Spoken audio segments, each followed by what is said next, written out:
ताज Amer hotel की lights, फूलों से सजा वैदिक मंडप, वीआईपी मेहमानों की एंट्री, जयमाला, शिप्रा का लाल लहंगा, इंद्रेश जी की चांदी की छड़ी।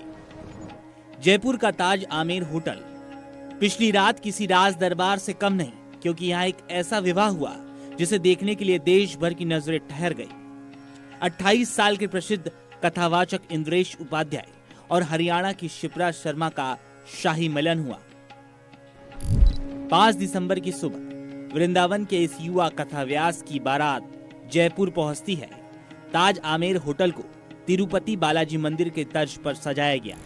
हर तरफ सिर्फ रोशनी, शहनाइयों की धुन और सांस्कृतिक रागों की गूंज और मंत्रोच्चार। दुल्हन शिप्रा ने दुल्हन के जोड़े में एंट्री ली, वहीं इंद्रेश उपाध्याय ने भी चांदी की छड़ी पकड़कर स्टेज पर एंट्री ली।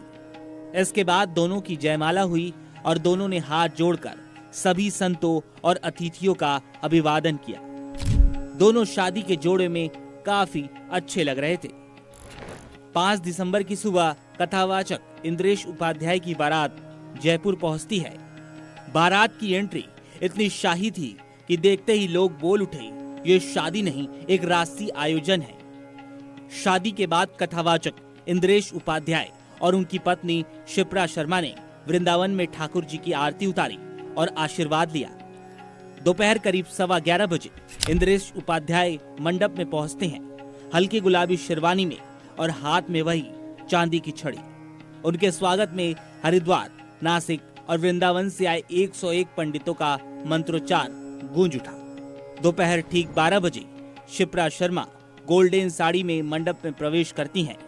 जैसे उनकी झलक दिखाई दी, पूरा मंडप बस उन्हें ही देखने लगा। 3 घंटे तक वैदिक रीति रिवाज चले और दोनों ने 7 फेरे लेकर अग्नि को साक्षी मानकर एक दूसरे का हाथ थामा। इंद्रेश उपाध्याय ने पारंपरिक विधि से शिप्रा शर्मा की मांग भरी और विवाह की मुख्य रस्म पूरी की गई। इस विवाह की भव्यता का अंदाजा इसी बात से लगाई, देश भर से बड़े संत, कथाव्यास और सेलिब्रिटीज जयपुर पहुंचे। मंडप में दूल्हे के पीछे बागेश्वर धाम के पंडित धीरेन्द्र कृष्ण शास्त्री के बैठने का दृश्य सोशल मीडिया पर छा गया।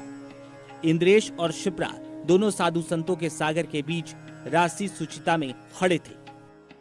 अब बात करते हैं उस लुक की जिसकी चर्चा सोशल मीडिया पर सबसे ज्यादा हुई। दुल्हन शिप्रा शर्मा, लाल लहंगे पर गोल्डन जरी का बारीक काम, हाथ का कड़ा हुआ दुपट्टा, चमकती माथा पट्टी और पन्ना चांदी की ज्वेलरी ने शिप्रा को एकदम राजकुमारी जैसा रूप दिया। स्टेज पर जैसे ही पहली बार वो नजर आई, हर किसी की नजर बस उन्हीं पर ठहर गई।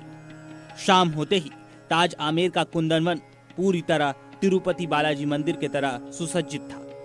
क्लासिकल म्यूजिक, भक्ति राग और संतों की उपस्थिति, माहौल आध्यात्मिकता और शाहीपन का मिश्रण बन चुका था।